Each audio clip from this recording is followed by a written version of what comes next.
का बयान दर्ज नहीं होता तो इसके बाद ही अरेस्ट किया जाएगा। बिल्कुल, चलिए बढ़ते हैं आगे, रुक एक और बड़ी और अहम जानकारी की ओर कर लेते हैं। सनी देओल से जुड़ी ये बड़ी खबर। अब सनी देओल का बंगला नहीं होगा नीलाम। मुंबई में 56 करोड़ का बंगला अब जिसकी नीलामी नहीं होगी, ये बड़ी खबर। तो बैंक ने तकनीकी वजह से नीलामी पर रोक लगा दी है। बैंक लोग चुकाने के लिए नीलाम होना था ये बंगला, बैंक ऑफ बड़ौदा ने वापस लिया है ये फैसला। तो बड़ी खबर आपको बता रखी है, सनी देओल का जो बंगला है वो अब नीलाम नहीं होगा। मुंबई में 56 करोड़ की प्रॉपर्टी का ये पूरा, अब ये कह सकते हैं कि बंगला जो है उसकी जो कीमत है 56 करोड़ की है, लेकिन अब नीलामी नहीं होगी। बैंक ने तकनीकी वजह से नीलामी पर अब रोक लगा दी।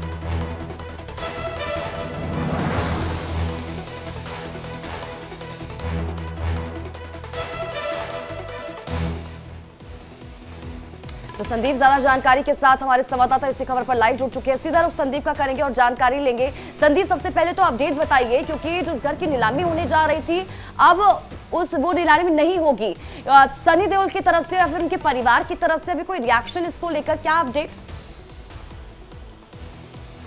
देखिए, उनकी परिवार की तरफ से तो कोई प्रतिक्रिया नहीं आ पाई है, लेकिन जो बंगला है ये ठीक सामने का बंगला है जिसे लेकर 56 करोड़ का लोन सनी देओल की तरफ से लिया गया था। और लोन अदा न कर पाने के चलते कल के दिन बैंक ऑफ बड़ौदा ने एक विज्ञापन जारी किया अखबारों में, जिसमें साफ तौर पे कहा था कि बंगले की सीधी नीलामी की जाएगी, ये बात कही गई थी।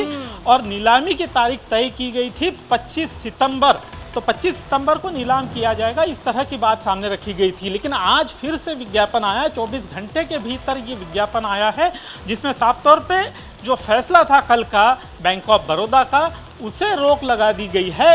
ये तकनीकी खामी बताई गई। आज जो विज्ञापन छपा था उसमें साफ तौर पे कहा गया था कि तकनीकी खामी के चलते ये बात रखी गई थी। लेकिन आज किसी तरह की प्रतिक्रिया उनके परिवार की तरफ से नहीं आ पाई है। लेकिन इसे लेकर एक राजनीतिक सरगर्मियां शुरू हो चुकी है। जिस तरह से कांग्रेस के कई सारे नेताओं ने प्रतिक्रिया दी है, साफ तौर पे कहा है कि बीजेपी की सांसद है सनी देओल, और यही कारण है कि 24 घंटे में ये फैसला बैंक ऑफ बड़ौदा ने बदल दिया है। बिल्कुल संदीप, सियासत लगातार जारी है।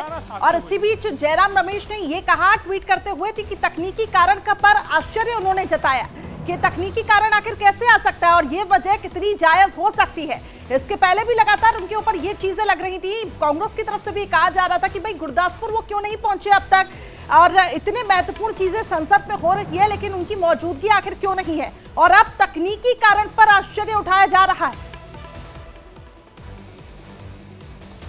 बिल्कुल, तकनीकी कारण पर आश्चर्य जरूर व्यक्त किया जा रहा है, क्योंकि जिस तरह से कांग्रेस के नेता साफ तौर पर सवाल उठा रहे हैं इस पूरी प्रक्रिया पर, बैंक की कह रहे हैं कि साफ तौर पर जिस तरह से तकनीकी कारण बताया गया है आज के दिन, लेकिन कोई कार्रवाई नहीं की जा रही है, इस तरह की बात साफ तौर पर कांग्रेस के नेताओं ने रखी है। एक भी बात सामने रखी है जिसमें कहा गया है कि कांग्रेस सदन में बीजेपी के सांसद उपस्थित नहीं रहते। इस तरह की बात आज स्पष्ट रूप से कांग्रेस के नेता कहते नजर आ रहे हैं। लेकिन जो बैंक का जो विवाद हुआ है उस पर उनकी तरफ से कोई प्रतिक्रिया नहीं आ रही है, ये सीधे तौर पर कहते नजर आ रहे हैं। जी ठीक है, बहुत बहुत शुक्रिया आपका हमारे साथ जुड़ने के लिए। तो देखिए, अब ये पूरा मामला सियासत की भेंट चढ़ता हुआ स्वाति दिखाई दे रहा है, क्योंकि खबर ये सामने आई थी कि सनी देओल ने बंगला गिरवी जो रखा था वो दरअसल फिल्म बनाने के लिए रखा था, और घायल वंस अगेन उस फिल्म का नाम है जिसको लेकर उन्होंने लोन लिया था।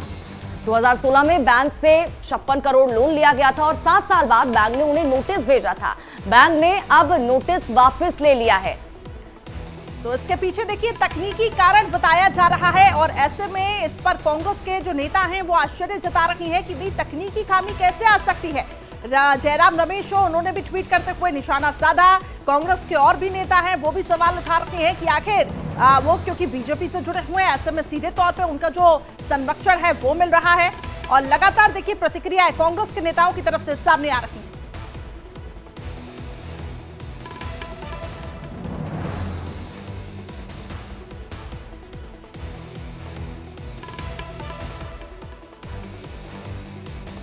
चलिए रुक करते हैं अगली खबर का।